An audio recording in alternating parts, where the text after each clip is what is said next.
Oh, good evening. You just caught me as I was about to start reading Man for Himself by Erich Fromm.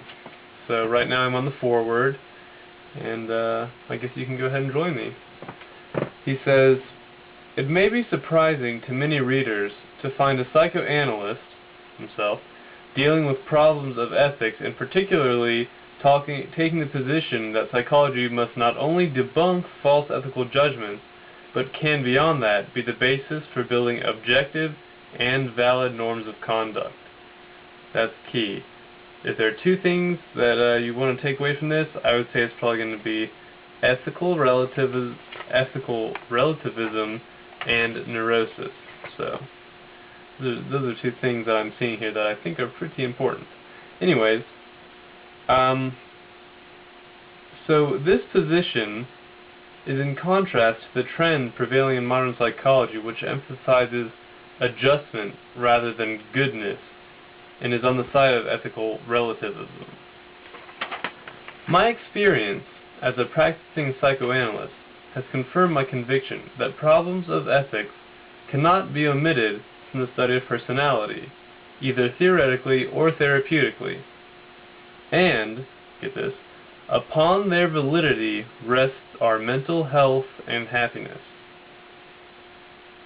To consider evaluations only as so many rationalizations of unconscious, irrational desires, although they can be too narrowed down and distorts our picture of the total personality, neurosis itself is, in the last analysis, a symptom of moral failure.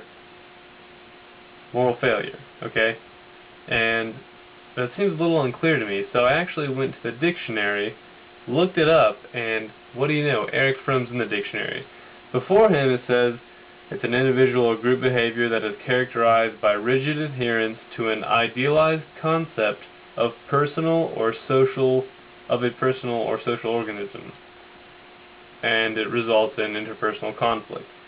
And then Fromm says it is the feeling of isolation, of being shut out, which is a painful sting of, and it goes on like that. So basically, as far as I understand it, neurosis is when you have an idea in your mind that has a lot of impact on your actions, but is not actually flush with reality. So anyways, neurosis is a symptom of moral failure.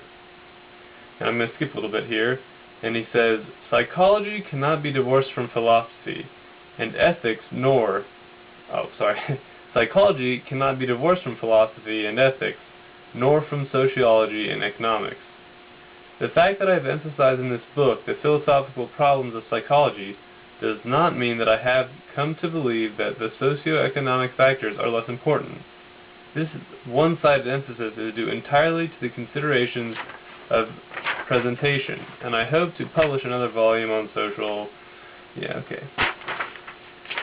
It might seem that the psychoanalyst, who is in the position of observing the tenacity of stubbornness of irrational strivings, would make a pessimistic view with regard to man's ability to govern himself and to free himself from the bond of irrational passions. I must confess that during my analytic work I have become increasingly impressed by the opposite phenomenon, by the strength of strivings for happiness and health, which are part of the natural equipment of man. Curing means removing the obstacles which prevent them from becoming effective. Indeed, there is less reason to be puzzled by the fact that there are so many neurotic people than by the phenomenon that most people are relatively healthy in spite of the many adverse influences they are exposed to. So I'm going to leave you there. Once again, though, that is the foreword from Man for Himself by Erich Fromm. That's ERICHFROMM if you want to look it up. And I hope that sparks some interest. Thanks for joining me.